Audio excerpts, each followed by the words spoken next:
Welcome to Sneha TV.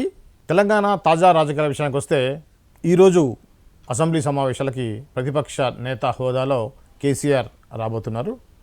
దీనికి సంబంధించి ఏం జరగబోతుంది, ఏంటి, ఈరోజు అసెంబ్లీలో ఉన్నటువంటి ప్రత్యేకత ఏంటి అనే విషయాన్ని దాసరి విజయన్ గారితో మాట్లాడి తెలుసుకునే ప్రయత్నం చేద్దాం.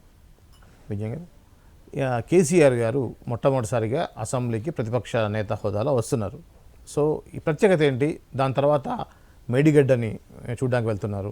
సో ఈ యొక్క బీఆర్ఎస్ సంబంధించినటువంటి అందరూ కూడా వెళ్తున్నారు, ఎమ్మెల్సీలు, ఎమ్మెల్యేలు, ఎంపీలు కలిసి. దీన్ని మనం ఏ విధంగా చూడాలి, అది యాక్చువల్గా జరగబోయేది ఏంటి? ఏం లేదు, జస్ట్ ఒక హంగామా సృష్టించడానికి అంతే. అసెంబ్లీకి ఎందుకు రాలేదు అంటే ఈరోజు వస్తుండు అనగానే పెద్ద ఏదో అంటే సినిమా సగం అయిన తర్వాత హీరో వస్తుండు లెవెల్లో బిల్డప్ ఇచ్చుకున్నాడు. ఆ బిల్డప్ ఎందుకు యాక్చువల్గా నిన్నెందుకు రాలేదు?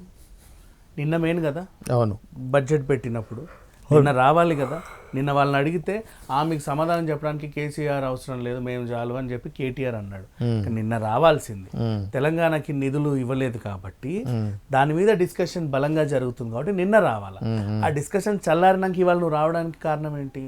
నిన్నెందుకు రాలేదు అంటే మొన్న మోడీని కలిసి ఏదో చీకటి రాజకీయం చేసావు, చీకటి ఒప్పందాలు చేసుకున్నావు. నిన్న కనుక నువ్వు అసెంబ్లీకి వచ్చి ఈ అని యా అని ఏదైనా మాట్లాడావనుకో, అక్కడ ఏమన్నా తోకలు కత్తిరిస్తారేమో అనుకుని భయపడి ఈ రోజు వచ్చావు. నిన్న డిస్కషన్ అయిపోయింది కాబట్టి దాని గురించి మేము ఖండిస్తున్నాం అని ఒక మాట అని ఊరుకుంటాం. తర్వాత పొలమని మేడిగడ్డకి వెళ్తున్నావు, రాళ్ళేసి ఉరికిచ్చి తంతారు. నిజంగా చెప్పాలంటే వాళ్ళకి అంత ఉంది, ఇక్కడ దాకా ఉంది, ఎప్పుడు వస్తాడా చూసుకుందాం అన్నట్టు. అందరు భయపడి చేస్తున్నారు అక్కడ, ఎప్పుడు కూలుద్దా ఏంటా అని. ఇప్పుడేమో నీటి మట్టం పెరిగింది, ఆయన ఏ ధైర్యం చేసి అక్కడికి వెళ్తున్నాడో తెలియదు. అడిగితేనేమో ఏముంది ప్రాజెక్ట్ అంటే రిపేర్లు రావా, ఏముంది 500 కోట్లు పెడితే రిపేర్ అవ్వదా అని చాలా సింపుల్గా ఈజీగా తీసి పడేశాడు. కానీ అక్కడ వాళ్ళ ఎమోషన్స్ అయితే మామూలుగా లేవు.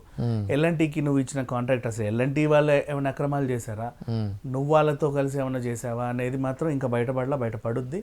కానీ మేడిగడ్డ నువ్వు చూసి ఏం చేస్తావు, మొలలు కొడతావా లేదంటే నువ్వే రిపేర్ చేపిస్తావా? ఒకసారి అన్నాడు కదా, అందరినీ తొక్కుకుంటూ వెళ్తా మేడిగడ్డకి అని. వెళ్ళు మేడిగడ్డకి వెళ్ళి వాళ్ళు చూడు పరిణామం ఎలా ఉంటుందో.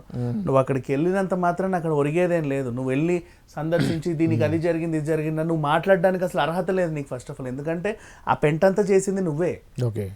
మరి నువ్వు వెళ్ళి ఏం మాట్లాడతావు? ఆ ప్రభుత్వం మీద ఏ బురద జలాలని చూస్తున్నావు? ఎట్లా ఏ హోదాలో మాట్లాడతావు, ఏ హోదాలో వెళ్తున్నావు?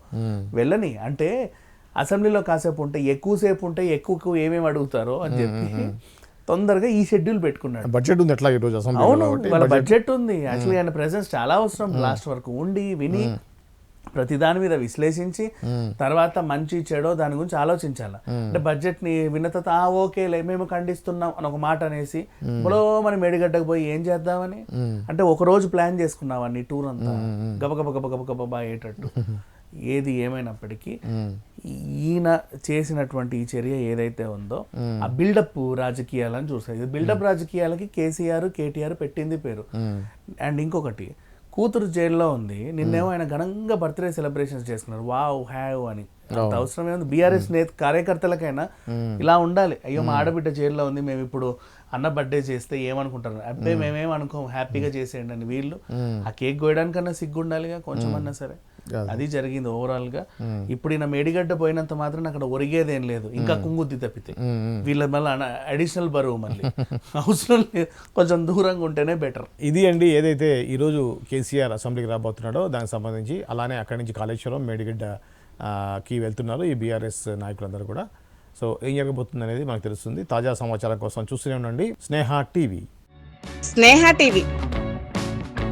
Please like, share and subscribe Sneha TV.